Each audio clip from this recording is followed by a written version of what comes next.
Hello दोस्तों, कैसे हैं आप सभी लोग। आशा करता हूँ बिल्कुल ठीक होंगे। आपकी तैयारी बहुत अच्छे से चल रही होगी। फिर से हाजिर हूँ आपके लिए एक नया पेपर लेके। और ये पेपर है मेरे पास स्टाफ नर्स का, जो 17/12/2017 को हुआ था। तो जो लोग भी एएनएम जीएनएम और स्टाफ नर्स के इंट्रेंस एग्ज़ाम की तैयारी कर ले, उनके लिए इस पेपर से वो एक नई दिशा उनको मिलेगी। उनको समझ में आएगा कि किस तरह से पेपर में क्वेश्चन पुटअप होते हैं, उनका पैटर्न क्या रहता है। चलिए फिर स्टार्ट करते हैं। सबसे पहले हमारे पास जो क्वेश्चन नंबर फर्स्ट है, उसमें ये है कि सबसे अधिक दलहन उत्पादन राज्य क्रम में आते हैं।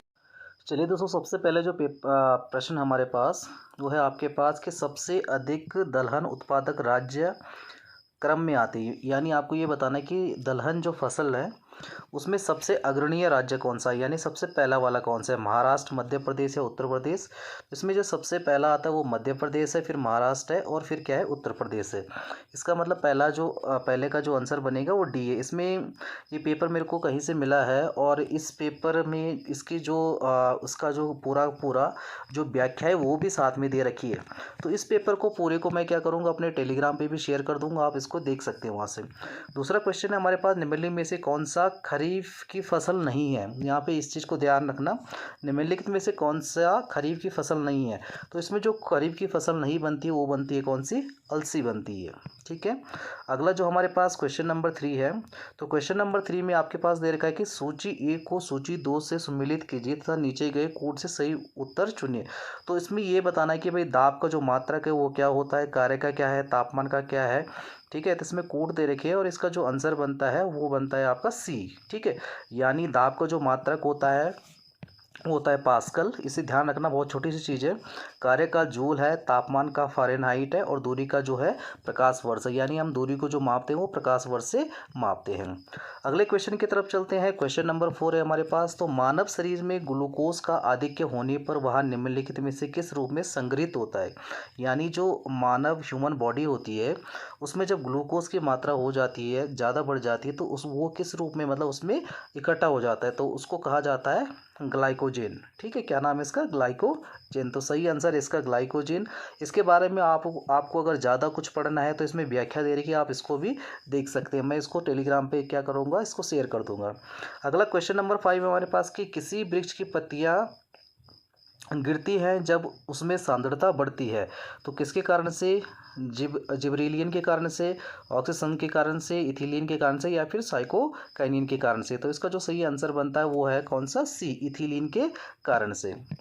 अगले देखते हैं कि निम्नलिखित में से कौन सा। चलिए नेक्स्ट क्वेश्चन है हमारे पास, वो है क्वेश्चन नंबर 6। और क्वेश्चन नंबर 6 में आपके पास क्वेश्चन मिलेगा आपको कि निम्नलिखित में से कौन सा वायु प्रदूषक हीमोग्लोबिन से संयुक्त होकर अंगों की ऑक्सीजन आपूर्ति को घटा देता है। ठीक है, बहुत अच्छा क्वेश्चन है। ये सल्फर डाइऑक्साइड है, कार्बन डाइऑक्साइड है, ओजोन या फिर कार्बन मोनोऑक्साइड है। तो इसका जो सही आंसर बनता है वो है कार्बन मोनोऑक्साइड। नंबर 7 है यहाँ पे, निम्नलिखित में से किस राज्य संघीय राज्य क्षेत्र को 2022 के राष्ट्रीय खेलकूद के आतिथ्य के रूप में चयनित किया। ये करंट का क्वेश्चन है और ये 2017 का क्वेश्चन पेपर है। तो ये 2022 के लिए पूछ रखा है। आपने जो करंट है वो 1-2 साल का ही पढ़ के जाना है। तो इसमें देखिए, अगर 7th की बात करें तो ये मेघालय से ही इसका। मानव विकास सूचकांक 2016 में भारत को कितने अंक प्राप्त हुए। मानव विकास सूचकांक में जो भारत को कितने अंक प्राप्त हुए, तो इसका है 0.624, इसका आंसर हो जाएगा। अगला है, निम्नलिखित में से क्वेश्चन नंबर 9 की तरफ चलते हैं। तो इसमें कि निम्नलिखित में से किसे 65 किलोग्राम की श्रेणी में एशियन कुश्ती चैंपियनशिप में स्वर्ण पदक जीता था। ये भी काफ़ी इंपॉर्टेंट क्वेश्चन है। तो इसमें है बजरंग पुनिया। ठीक है, आंसर जो हो जाएगा वो कौन सा हो जाएगा, बजरंग पुनिया। क्वेश्चन नंबर 10 की ओर चले। तो निम्नलिखित में से किसने फ्रांस का राष्ट्रपति चुनाव 2017 जीता है। तो ये करंट के क्वेश्चन है, करंट के क्वेश्चन आपको तैयार करके जाना। इसमें जो करंट के क्वेश्चन में 10th का आंसर बनता है वो बनता है इमैनुएल मैक्रो।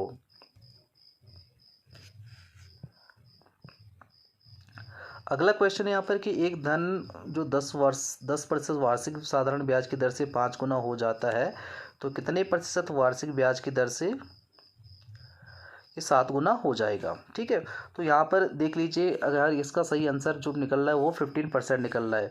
मैं साथ में इसकी जो पीडीएफ है वो आपको शेयर कर दूंगा। पीडीएफ देख लीजिए कि माना मूलधन पी रुपये है, दर R% है और टी क्या समय है। तो आप जानते हैं PRT इंटू PRT अपॉन 100 इसका फॉर्मूला है।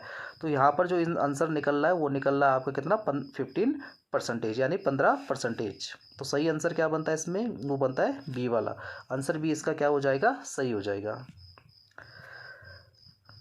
नेक्स्ट है जैसे कि एक वस्तु को 480 रुपये में बेचने पर किसी व्यक्ति को 20% की हानि होती है, उसे 20% लाभ पाने के लिए वस्तु को कितने रुपए में बेचना चाहिए। ठीक है, तो देखो अगर आपको पता है कि माना क्या है, कॉस्ट प्राइस कितना है, X रुपये है। ठीक है, तो इसी हिसाब से अगर इसको सॉल्व करेंगे तो इसका जो आंसर निकल रहा है वो कितना निकल रहा है, 720 रुपये निकल। अगला क्वेश्चन है x+y = 12, तो x-3 का क्यूब प्लस y-3 का क्यूब का मान क्या होगा। इसमें मैं ज़्यादा डिस्कस नहीं करूँगा। इसका जो आंसर है वो डी आंसर है। ठीक है, इसका जो आंसर निकलेगा वो डी है। अगला क्वेश्चन है आपके पास 14 वाला, यदि किसी आयत का विकर्ण उसकी छोटी भुजाओं का 3 गुना हो तो उसकी भुजाओं में अनुपात क्या होगा।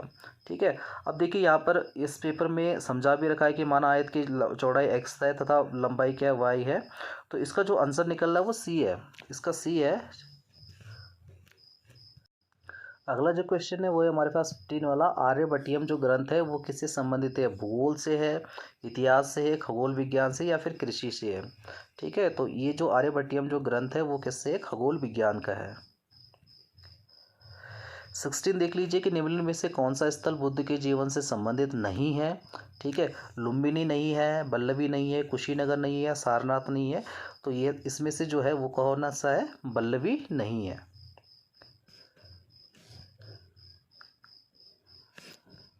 अगला क्वेश्चन नंबर 17 है हमारे पास कि एक साइड दे रखे समाज सुधारक, दूसरी साइड से संस्थाएं। ठीक है, तो किस समाज सुधारक ने कौन सी संस्था की स्थापना की है। जैसे स्वामी दयानंद सरस्वती हैं, उन्होंने कौन से की है। ठीक है, स्वामी विवेकानंद है, स्वामी रामकृष्ण है। इसमें ये बताना है कि कौन सा सुमेलित नहीं है। ठीक है, इसमें कौन सा सुमेलित नहीं है। तो यहाँ पर जो स्वामी रामकृष्ण है इन्होंने ब्रह्मा समाज की स्थापना नहीं की है। तो इसका जो आंसर बनेगा वो आंसर बनेगा आंसर नंबर सी। क्वेश्चन है हमारे पास कि निम्नलिखित में से कौन सा युग सुमेलित नहीं है। एक साइड दे रखे हैं लेखक का नाम और दूसरी साइड है उनकी पुस्तकें। जैसे अब्दुल कलाम है, अब्दुल कलाम की पुस्तक का नाम क्या है, India wins freedom, doctor Rajendra Prasad. इसमें जो गलत है वो बताना है हमें। तो यहाँ पर देखिए जवाहरलाल नेहरू की पुस्तक का नाम मदर इंडिया नहीं है। तो आंसर क्या बन जाएगा आपका, डी बन जाएगा इसमें। अगला क्वेश्चन है आपके पास क्वेश्चन नंबर 19, भारत सरकार ने नीति आयोग की स्थापना की है मानवाधिकार आयोग के स्थान पर, वित्त आयोग के स्थान पर, योजना आयोग के स्थान पर या फिर विधि आयोग के स्थान पर। तो देखो यहाँ पर जो नीति आयोग का जो गठन हुआ है वो गठन हुआ है योजना आयोग के आधार पर। ठीक है, तो इसका आंसर जो बनता है वो क्या आंसर बनता है, सी बनता है। चलिए अगला क्वेश्चन देखते हैं। क्वेश्चन नंबर 20 हमारे पास कि भारतीय संविधान के किस संशोधन द्वारा मताधिकार की आयु 21 से घटाकर 18 वर्ष की गई है। ठीक है, अमेंडमेंट पूछ रखा है कि भारतीय संविधान का कौन सा संशोधन हुआ था। तो देखो ये वाला जो संशोधन हुआ था ये 61वां संशोधन था।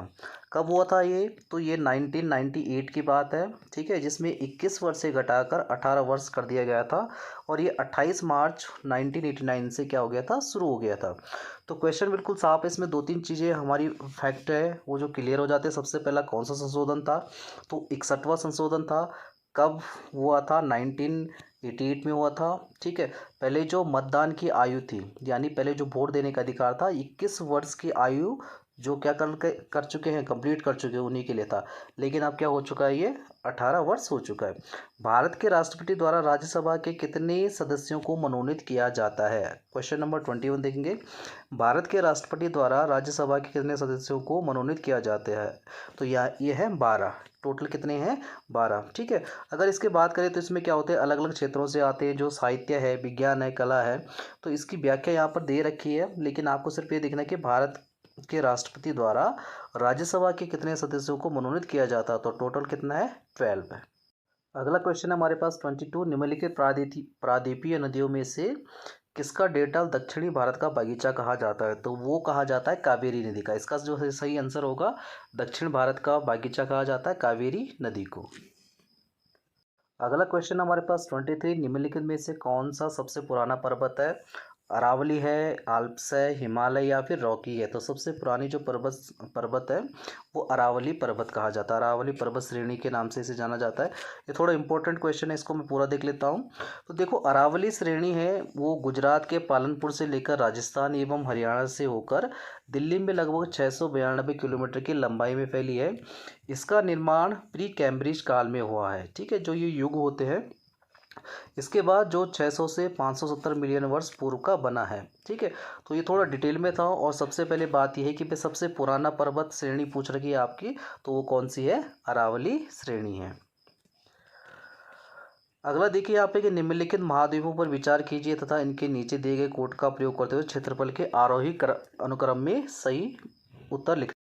चलिए क्वेश्चन नंबर 24 की ओर चलते हैं। तो 24 क्वेश्चन में है कि निम्नलिखित महाद्वीपों पर विचार कीजिए तथा इसके नीचे दिए गए कोड का प्रयोग करते हुए उनके क्षेत्रफल के आरोही अनुक्रम में लिखने। इसका मतलब है कि यहाँ पर कुछ क्या दे रखे हैं? महाद्वीप दे रखे हैं, और इन महाद्वीपों को सबसे बड़े से छोटे क्रम में। ठीक है, जैसे दक्षिण अमेरिका, ऑस्ट्रेलिया, यूरोप, अफ्रीका।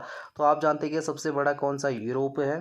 ठीक है, उसके बाद सबसे छोटा जो है ऑस्ट्रेलिया है। ठीक है, तो इसका मतलब इसका जो आंसर बनेगा वो आगे देखते हैं।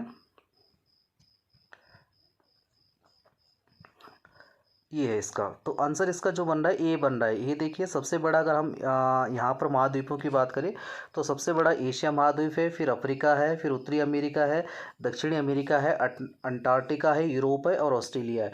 तो यहाँ पर चलिए अगला क्वेश्चन है हमारे पास क्वेश्चन नंबर 25। और 25 में देखेंगे कि नीचे दिए गए कोड का प्रयोग करते हुए निम्नलिखित देशों को उत्तर से दक्षिण की ओर इसके अवस्थित अनुक्रम में सही उत्तर चुनिए। देखो, यहाँ पर उत्तर से दक्षिण की ओर लगाना है, तो इसका मतलब आपको क्या करना पड़ेगा? मैप के थ्रू ही लगेगा। तो देखते हैं इसका आंसर क्या बन रहा है। यहाँ पे इसका जो आंसर बन रहा है वो बन रहा है बी। ठीक है, अगर उत्तर से दक्षिण की ओर लाएंगे तो ग्रीनलैंड, फिलीपींस, इथोपिया और चिली इसमें आएगा। अगला क्वेश्चन हमारे पास क्वेश्चन नंबर 26, और यह है कि 2011 की जनगणना के अनुसार भारत में लिंगानुपात है। ठीक है, तो देखो यहाँ पर लिंगानुपात की बात करें तो लिंगानुपात वही होता है कि 1000 पुरुषों में स्त्रियों की संख्या कितनी है। ठीक है, यानी 1000 पुरुषों में स्त्रियों की संख्या कितनी है। तो यहाँ पर देखो ऑप्शन नंबर जो डी है वो बिल्कुल सही है। 1000 पुरुषों में 940 क्या है? स्त्रियों की संख्या है। ठीक है, उत्तराखंड की अलग है। यहाँ पर जो पूछा गया है वो भारत की पूछा गया है। ठीक है, यहाँ पर लिंगानुपात जो है वो अलग अलग पढ़ के जाना है आपने। अगर आप उत्तराखंड ENM GNM या BSc नर्सिंग की तैयारी करें तो उत्तराखंड का, यूपी का है तो यूपी का, आप अलग अलग हिसाब से जाएंगे। ठीक है, लेकिन यहाँ पर भारत के पूछ रखा है तो भारत में कितना है? 1000 पुरुषों में अगर हम बात की करें स्त्रियों की तो वो कितना है? 940 है, 940। अगला क्वेश्चन देखते हैं कि भारत में गरीबी का स्तर स्थापित होता है। ठीक है, 27 है। भारत में गरीबी का स्तर स्थापित होता है विभिन्न प्रदेशों के प्रति व्यक्ति आय से, औसत घरेलू आय से, घरेलू उपभोक्ता व्यय से, या प्रदेश में मलिन जनसंख्या आती है। तो उसका आंसर जो बनता है वो बनता है आंसर नंबर सी, घरेलू उपभोक्ता व्यय से। अगला क्वेश्चन है हमारे पास, निम्न में से कौन सा बहुआयामी निर्धनता सूचकांक का अवयव नहीं है? स्वास्थ्य, शिक्षा, व्यवसाय, रहन सहन का स्तर। तो यहाँ पर कौन सा हो जाएगा? व्यवसाय इसका आंसर हो जाएगा।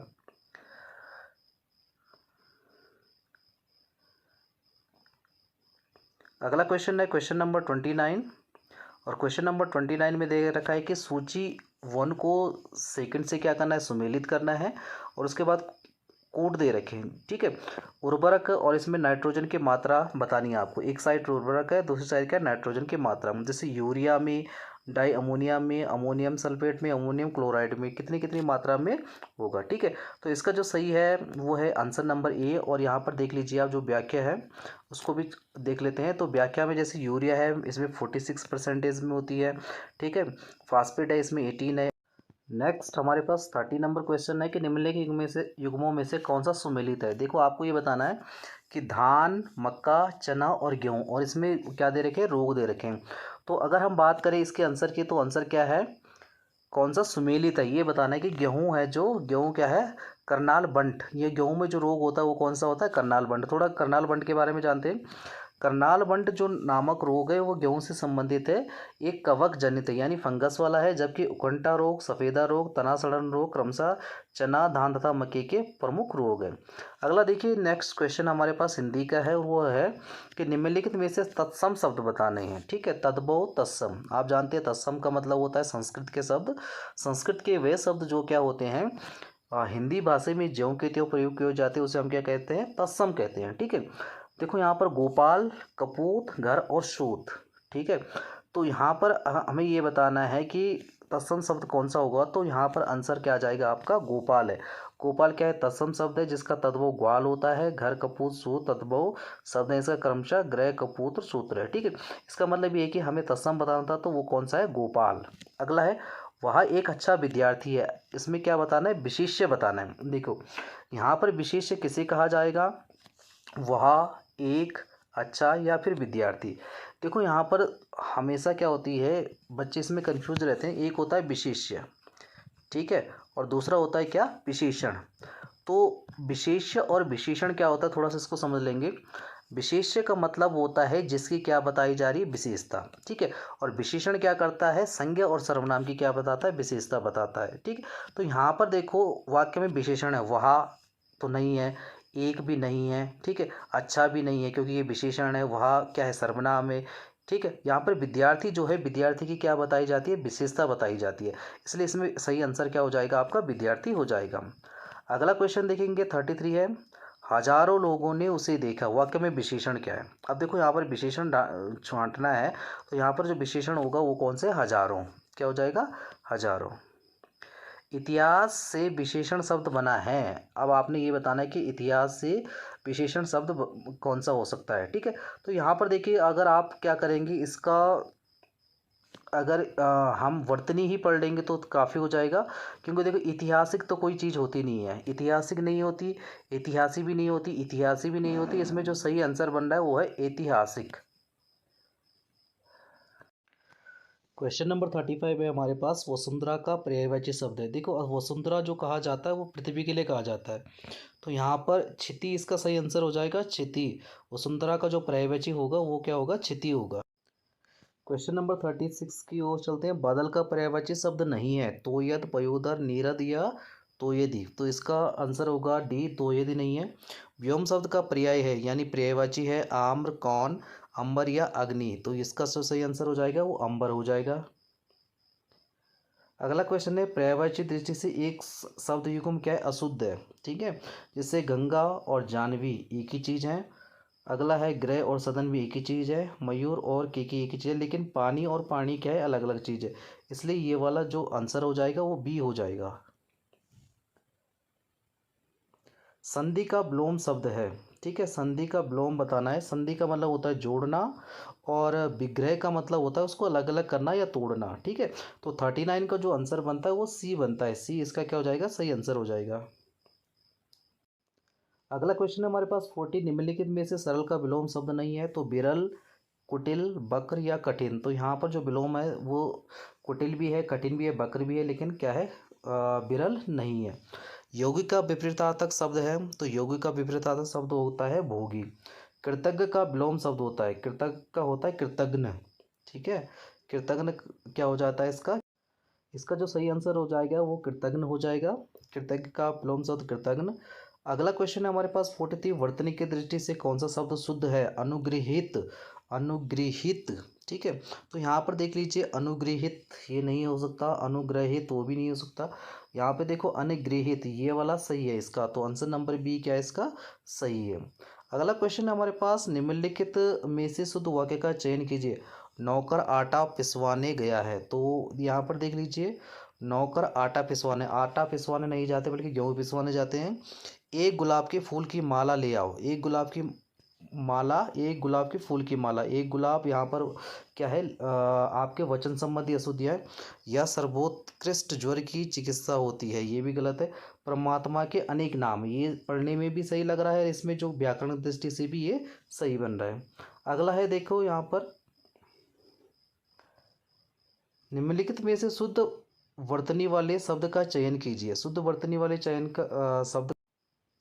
अगला क्वेश्चन है हमारे पास, निम्नलिखित में से अशुद्ध वर्तनी वाले शब्द का चयन कीजिए। अशुद्ध वर्तनी छांटनी हमने, तो यहाँ पर देखेंगे शोचनीय, भास्कर, ज्योत्सना या फिर वाग्मय। तो यहाँ पर जो भास्कर है वो क्या है, अशुद्ध वर्तनी। बाद बाकी सही है। शोचनीय, ज्योत्सना तथा वाग्मय शुद्ध वर्तनी, जबकि भास्कर को कैसे लिखा जाता है, इस तरह से लिखा जाता है भास्कर।